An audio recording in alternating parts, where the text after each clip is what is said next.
bir şansı var yine Ermənistanın, Paşinyan Ermənistanının.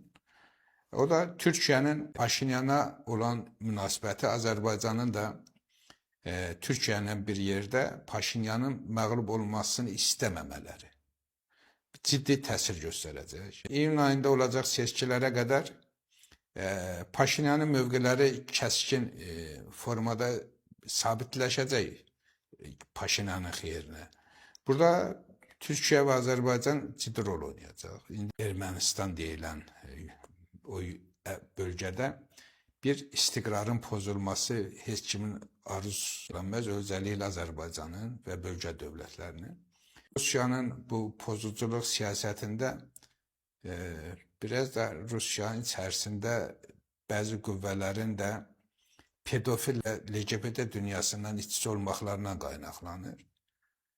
Amma hər halda Putin mövqeyini müəyyənləşdirməlidir. O da pedofillərdən və LGBT-dən xilas olmalıdır. Öz ətrafında da o da bir çox redaksiyalar etməlidir.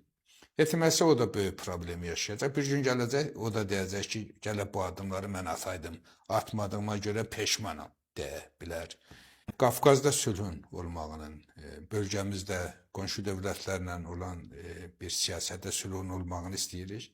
Necə ki, İran adlanan Türkistanda böyük bir barışığın, sülhün, istiqrarın olmasını istəyiriksə, eyni zamanda tək Ermənistanda da olmasını istəyirik. Çünkü bu bölgeler bizim nüfuz dairəmizdə olan bölgelerdir. Biz bugün Ermənistanda etnik baxımdan eyni millət olmasaq da bölge anlamında dünya dövlətlərinin hamısından daha çox təsir imkanına malikik.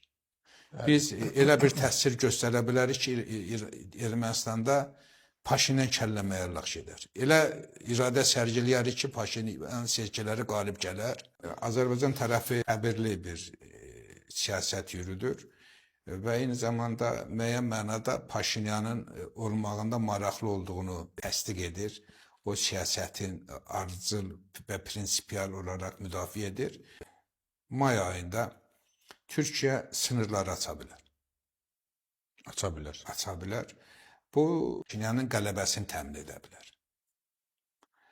Ona görə də biz bütün dəyişənliklərə hazır olmalıyıq. Bölgənin taleyinə cavabdeyik millət kimi öz iradəmizi sərgilədiyimizdə risklərdən çəkinməməliyik. Çünki baş verəcək dəyişənliklər daha çox bizə təsir edir. Bizim strateji hədəflərimizə qarşı çıxır. Bugün sınırları böyüyən millət bizik.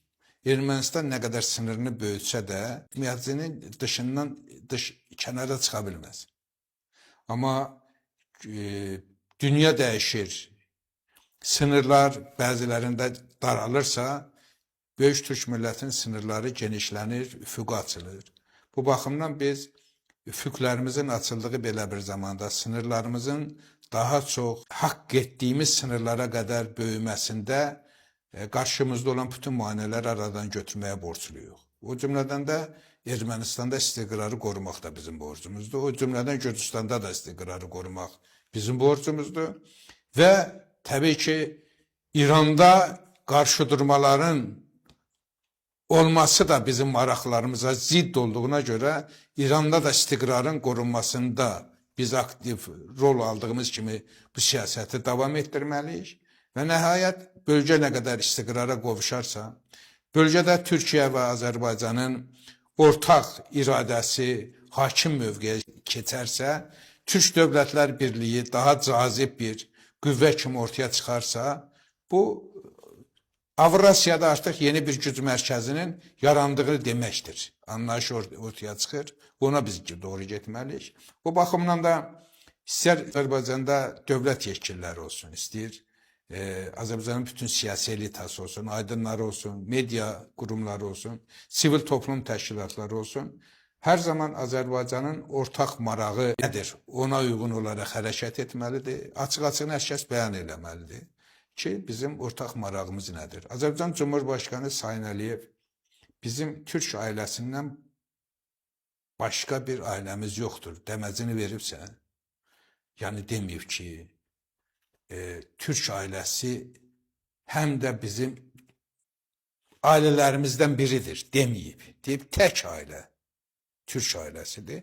Azərbaycan da bu siyasətə bütün mənalarda spektrlərlə hazır olmalıdır, onun uğrunda mübarizə aparmalıdır. Və Ermənistanın istiqrarının qorunması, bu erməni dövlətinin qorunması demək deyil. Bizi bütün mənalarda söylədiyim kimi xəyallarımızın gerçəkləşməsinə doğru aparan bir siyasət olur. Bunun üçün də ilk növbədə pedofil dünyasının Orta Doğuda olan savaşını durdurmaq bizim üzərimizə düşən bir görevdir. Və bugün Azərbaycan Cumhuriyyəti Türkiyə ilə birlikdə istər ərəb dövlətlərindən, Afrikanın sınırları içərisində olan dövlətlər daxil, ta İndoneziyaya qədər böyük bir coğrafiyada böyük bir sorumluluq daşıyırıq. O sorumluluğun daşınmasında maraqlı bir tərəf kimi meydana çıxmışıq. Yaxın gələcəkdə Çin daha çox çalışacaq bizə yaxın olsun.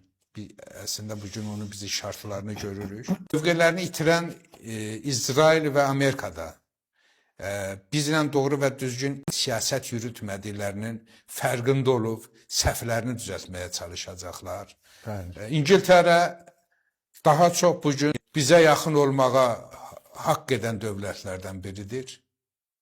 Mən hesab edirəm ki, artıq onların qafalarında belə bir fikir oturuşub. Rusiya bəlli olmayan dövlətlərdən biridir. O da Ukrayna savaşında tutduğu mövqe ilə İsrailin tutduğu mövqeyin olduğuna görə hər iki tərəflə oynayır. Həm İngiltərə ilə müəyyən mənada oynamağa çalışır, özəlliklə Çin üzərindən bir siyasət yürütməyə çalışır. Digər tərəfdən də Amerika və İsrail cütlüyündən də yaxın olmağa çalışır ki, bu savaşda işğal etdiyi əraziləri əlində saxlayıb qoruya bilsin. O ciddi məsələlər olduğuna görə Rusiya hələ seçim edə bilmir. Müdriklik göstərə də bilmir bir dövlət kimi. Amma bu qarşıdurma iləridəki zamanda Charles'ın Amerikada verdiyi dəməçdən biz bunu tam mənada aydın görürük ki, Amerikanın mövqelərinin sarsılmasında və Amerikanın Charles'ın dediyi kimi 1814-cü il ayarlarına qayıtmasında Çinə böyük bir dəstək verəcək. Çinə güclü bir dəstək Amerikanın 1814-cü il ayarlarına qayıtması üçün ciddi bir siqnal olacaq və təbii ki, Amerika İngiltərə ilə eyni siyasətdə, eyni cizgidə olacağını fəaliyyətində sərgiləyə bilsə, təbii ki, İngiltərə yenidən dəngə siyasəti quracaq. Çin və Amerika arasında. Bütün bunlarla yanaşı bizim də kiminsə dövlət maraqlarının daha uğurlu olmasından bağlı onun yanında olmağa haqqımız yoxdur. Biz öz yanımızda olmalıyıq. Bütün dövlətlərlə, istəyir İngiltərə olsun, Batı Avropa dövlətləri olsun, istəyir Amerika olsun, istəyir Rusiya olsun, istəyir Çin olsun, biz onlarla eyni məsafədə durub, güclənən bir Türk ailəsini qorumalıyıq. Güclənən Türk ailəsinin qorunmasında, qüdrətlənməsində aparıcı iki dövlətin, Türkiyə və Azərbaycanın yeri və rolu əvəzsizdir. Türkiyə və Azərbaycan arasında sıxıntı yaratmaq istəyən bütün qüvvələri biz dəf etməliyik. Özəlliklə Azərbaycanda bilirsiniz, gizli, amma çox güclü qüvvələr var ki, Türkiyəni Azərbaycana qarşı qoymağa çalışırlar. Azərbaycanı Türkiyəyə qarşı qoymağa çalışırlar. Yeni zaman həmin güclər Türkiyədə də güclüdürlər. Azərbaycanla Türkiyəni qarşı-qarşıya gətirmək istəyirlər. Biz bunların heç birinə fürsət verməməliyik. Ən önəmlisi də İranın yaxın gələcəkdə atacağı addımlarla bağlı indidən öz mövqelərimizi müəyyənləşdirməliyik. İranın içdən sarsılmasını tam rədd edirik. Bir çox açıqlamalarımızda da buna diqqət yetirik ki, İranın iç dinamikasına təsir etməsin. Daha çox Azərbaycan tərəfdən İrana sıcaq bir münasibətin olduğunu görsünlər. Çünki İran içdən dəyişmək istəyir, Zahir bəy. İranı içdən dəyişmək istəyən güclər Azərbaycan və Türkiyə ılımlı və istim olan güclərdir. İranı içdən bugün dəyişən və Amerika pedofilinə qarşı müharibə aparan mən gücü deyirəm ki, onlar bizə yaxın olmağa çalışan güclərdir. Biz onların da əlini gücləndirməliyik. İçəridə bir sıra qüvvələri sıradan çıxara bilsinlər. Onlar da rahatlansınlar, qonşularına güvənsinlər. Özəlliklə bilsinlər ki, içəridə də böyük türk milləti onların bu siyasətinə qarşı çıxmayacaq. İran siyasətində Azərbaycan dərkəsini sayıqduyulu olmağına çağırıram. Bu, hansısa bir fantastik və romantik xəyallar və duyğular içərisində ola bilməz. Bu, böyük bir millətin tale məsələsi içərisində ola bilər ki, orada yüz ölçüb bir biçilməlidir. Bu başdan da şolom molom deyənlərə xəbərdarlıq edirəm ki, sizin hamınızın cavabını Charles verdi, gedin davanızı Charles'la aparın.